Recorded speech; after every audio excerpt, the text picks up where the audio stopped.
Joe Hindle here at Average Dude Softball. Today we're taking out the Suncoast Competitive Edge Tyler Ervine. We're going to go ahead, put about 50 to 60 swings on it with classic M's, pro M's, and then some 52s as well in the beginning just to kind of break it in. The baseball field we use out in Donana, New Mexico is 330 down the lines, about 380, 385 to the gaps, and then 410 to center. Hit on a nice large field just to give us some true feedback. And honestly, if you put a ball out there, then you know the bat's providing the pop that you want. After we're done with that, we'll go ahead and bring it back to the garage, do the velo test, compression test, and scale weight, and then give you our final thoughts. Let's get it. All right, let's go ahead and test the Tyler Ervine Competitive Edge real quick before we swing it. Still got the wrapper on and everything. Dialed to 0.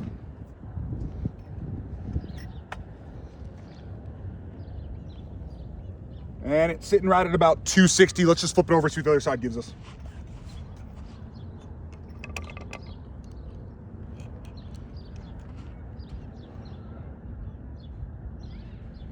Dialed to 0.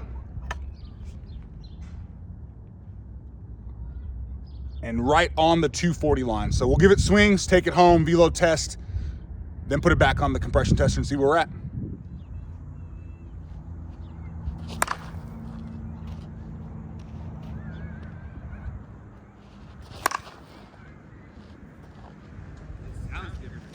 Yeah. Yeah, see, that's a failed sound.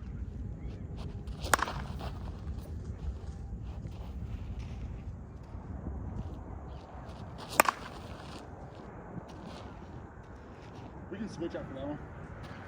Yeah, that's fine.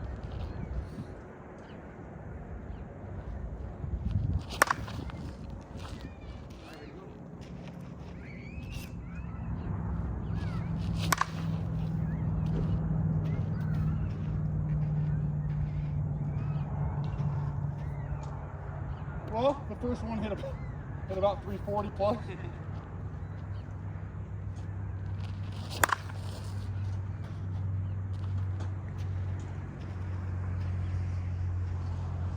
Second one about 360.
All right, since we had our Tyler Ervine competitive edge test a little bit low at the field in the wrapper, we're gonna go ahead and ensure that we've got the tester calibrated.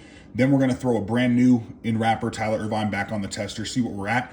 And then we'll throw the one that we tested yesterday at the field on the tester after about the 50, 60 swings and see where that one's at. And hopefully the one we have was just a bad batch, or maybe just tested incorrectly out there, too cold, whatever it might be.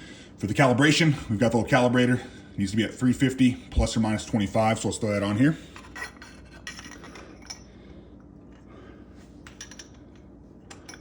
Get it centered up. All right. Dial to 0.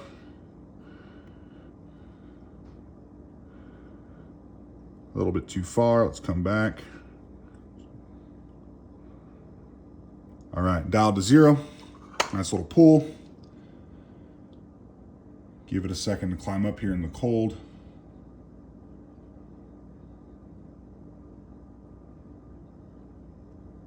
And there we go. So just under that 350 mark. So it meets the calibration requirements there. Let's pop that out of there. Like I said, we're gonna throw the new in wrapper Tyler Ervine on here first. So here's our new in wrapper one. So see wrappers on there.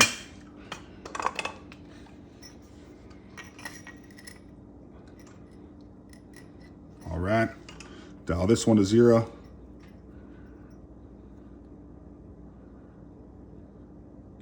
Again, a little too far. Does climb a little slow at times in the cold weather, so let's fix that. There we go, right at 0. Nice pull.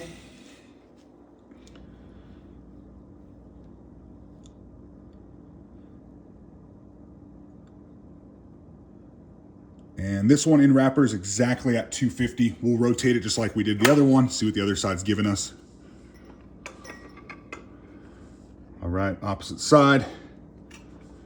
Dial back to 0.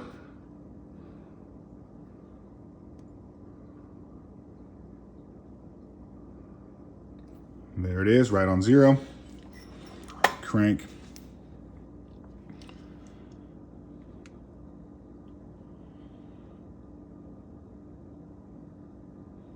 And this side's just over 250. So again, if after putting swings on it, it's able to maintain that right at 240, 250 number, awesome. If it's gonna drop pretty quick and then fail, obviously not so awesome. So let's go ahead and throw the one that we swung yesterday on here to see where it's at before velo tests. This one has about 50 to 60 swings with a lot of 52s and then some classic M's and pro M's.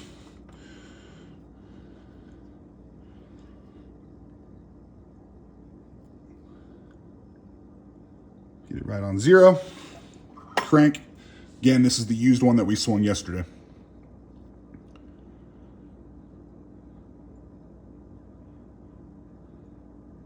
Okay, so at 50 swings, this one is just below 240. So already failing on the side that says Suncoast competitive edge.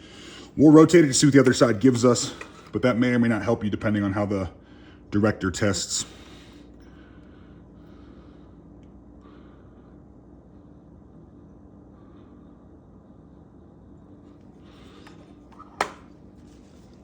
And lastly, the other side, give it a second to climb up.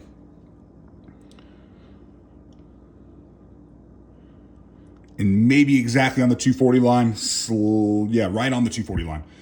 So as you saw, the tester is calibrated. The one in wrapper is testing low, just like this one did yesterday.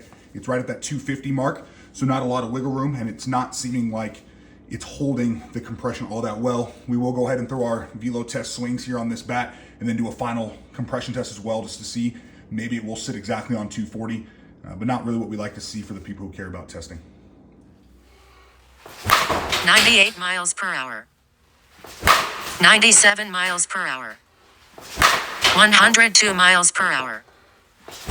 102 miles per hour. 105 miles per hour. 94 miles per hour. 99 miles per hour. 100 miles per hour. 101 miles per hour. 103 miles per hour. 102 miles per hour. 100 miles per hour. 101 miles per hour. 96 miles per hour. 102 miles per hour. All right, now that we're velo test complete with the Suncoast competitive edge, let's do one final compression test on it and just see what kind of that spot we ended at.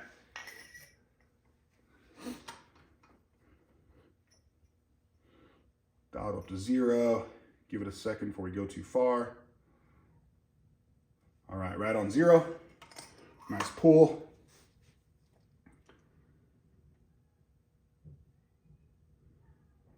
And honestly, kind of as expected from what we saw before the velo test, but we're sitting right at 230, maybe slightly lower than 230, so definitely not passing. Again, as you'll see in the final thoughts, if you're somebody who cares about compression, this may not be your best bet, but we'll go into more details with that in the final thoughts. All right, let's go ahead and scale weight the 26-ounce Tyler Ervine. And it's weighing at 26.42, 26.4 basically. We do have the pyramid grip on there, which we know weighs 0.65. So coming in just under sticker weight. Again, that feels pretty good. Go with just the weight you normally swing. No need to go up or down. All right, we're back. Scale weight complete, velo test complete, compression test complete. And all in all, don't get me wrong, it's a fun bat to swing. When you find the sweet spot, the ball really flies. As you saw with the velo test, the times we're catching that sweet spot here in the center of the barrel, we're getting 105, 103, 104, pretty consistent up there in that mid hundreds at that point. However, our biggest issue with it is going to be the compression test. Again, for us and anyone who is going places where they compression test, we don't really like to see the bat testing right at that 240 and 250 line, which is where we were at the start. As you saw in the second compression test video we did, we actually showed that the tester was calibrated. Then we went ahead and retested this one, showed that it was right at 240 on one side, failing on the other. And then we tested our other noon wrapper Ervine just to kind of show some consistency with that as well. So maybe we got a bad batch with the two that we received, but all in all, for a bat that's sitting at that 240 mark, the barrel didn't feel as forgiving as maybe some other 12-inch models out there, like the Tyler Marshburn that's coming out with Louisville Slugger. However, again, you catch that sweet spot, the ball really flies. If you're a 12-inch barrel fan, this is the bat for you, or one of the bats for you, I should say. And then if you're somebody who doesn't necessarily care about compression testing or doesn't get tested, you should have no issues going out, taking the Tyler Ervine, and then going and putting a whole bunch of swings on it. Again, for us, it's not going to really be one of the ones that's going to stay in our bag. Compression testing does matter for us as well. Hopefully, in the future, we'll find one of these Suncoasts that we enjoy swinging where the compression doesn't become a big issue. But all in all, like we said, we really like it. The Suncoast bats are great. The handle's not nearly as, doesn't feel as flexy on this as maybe the black and red competitive edge. So if you're somebody who the flexy handle necessarily took you out of the running for swinging that bat, this may be the one for you. But again, keep that compression piece in mind. We appreciate you checking out the video. If you enjoyed it, drop us a like, subscribe to the channel to get notified of future content. We'll have plenty more bats dropping as Mike and Worth, everyone else drops their bats for the year. Louisville Slugger still got some releases, and I'm sure Suncoast has some stuff planned for later in the year as well. If you have anything you want to see on the channel, suggestions, comments, whatever it might be, leave us a comment on the page. Come over to Facebook, Headbanger Sports Worldwide on there as well. You can contact me there, or shoot over to Average Dude Softball on Facebook and shoot us a message, and we will respond to you as well. But again, we appreciate you checking out the video. Have a great day.